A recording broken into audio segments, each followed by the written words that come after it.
The third fact you must learn to deal with is the heat. Your body simply stops functioning. You die within seconds from the heat alone. It is indescribable. It hits you like being hit by a Mack truck. It's so hot that there's no way to explain it. Watch what happens in a specially controlled fire. The couch is burning. At 150 degrees, your body will stop working. Your lungs will literally vaporize. You'll fall unconscious. In this living room, the fire has been underway for slightly over a minute, and the temperature in that smoke layer is an unbelievable 700 degrees. Instant death if you stuck your head into that smoke unprotected. The heat in a fire is mind-boggling. As fast as I can crawl, the heat was there, and the bottom of my shoes were melted. The heat was so intense that it cracked the porcelain utilities in the upstairs bathroom. If you breathe air that's 150 degrees, it would scorch your lungs and kill you instantly. Overhead in the darkness, it's well over 600 degrees. It's hot enough up there to melt wiring and plumbing. Let us show you how hot a fire can really get.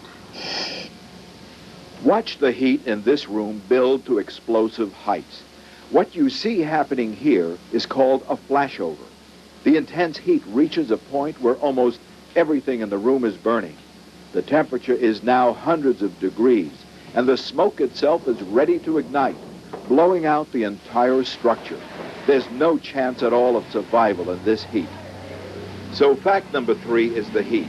It is mind-boggling. The heat alone kills in seconds. One breath of superheated air can destroy your lungs. Fact number 4, time. Most people think they have time in a fire, but in a fire, there is no time. The front windows blew out, and it swept that wall of flames right up that hall. It was a matter of seconds, and my kids would have been dead. I smelled smoke. We went back to get the dog and a few valuables, and by the time we went back, it was too late. We couldn't get out. Here's what we mean by time.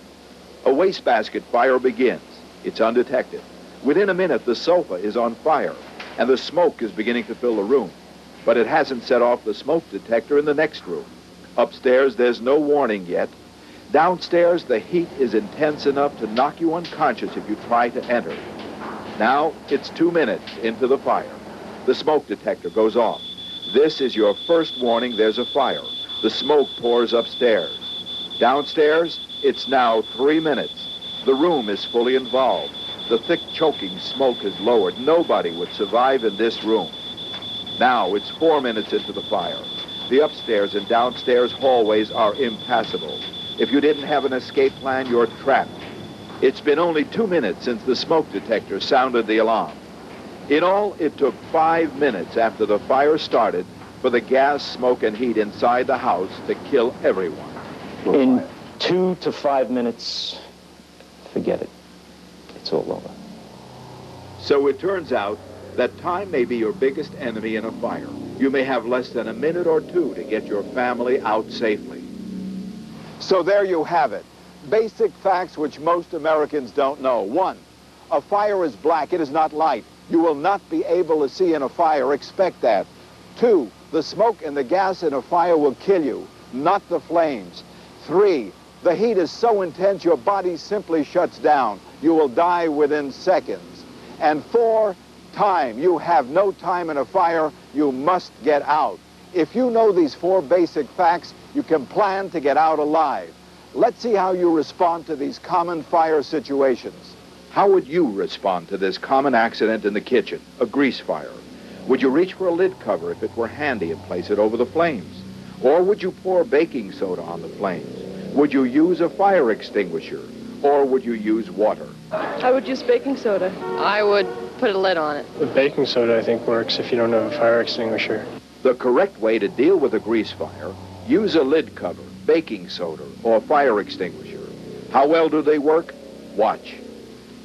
The lid cover removes the supply of oxygen that the fire needs, and the flames die down quickly. Know where the baking soda is handy, and pour it over the flames. You may expect a slight flare-up, but keep pouring, and the fire will die. A fire extinguisher will quickly douse the flames, and the newer fire extinguishers cause very little mess. The one thing you don't want to do is to throw water on a grease fire. Watch what happens if I do. This kitchen fire is now getting out of control. In your home, how long do you think it would take for this same fire to get out of control? Do you think it would take 30 seconds? Do you think it would take a minute? Do you think it would take 5 minutes? Or do you think it would take 10 minutes? What do you think? Most people think they have at least 5 minutes or more, but that's wrong. The correct answer, you may have no more than 30 seconds before the fire gets out of control. The advice is get out of the kitchen, alert the family, leave the building, call a fire department from outside the building. Don't go back into the house or apartment. Wait for the firefighters to arrive and take over. In the wrong hands, a match or cigarette lighter can kill. For parents, consider this interesting question. Which do you think would be more dangerous in the hands of a child? A loaded .38 or a cigarette lighter? Think about it for a moment. It's a question that Fire Marshal Charlie Wagner must answer every night when he comes home from work. He locks his gun and his lighter in a drawer. This is more dangerous than a loaded .38 revolver placed on a kitchen table in front of a child. This is more dangerous because this can kill dozens of people. Children are intrigued by fire, blowing out matches or candles. Ask your youngster where the matches are kept, and you may be in for a surprise. They're in the kitchen on the top drawer. She keeps them on a counter in a cookie jar. They're on the counter next to the refrigerator in the kitchen. Here's a question. Children killed from playing with matches and lighters are usually how old? 3 years, 6 years, or 9 years? The answer shocks many. It's toddlers, usually around the age of 3, killed while playing with lighters and matches. Children don't mean to kill with matches, nor do careless smokers mean to kill with cigarettes, yet both do.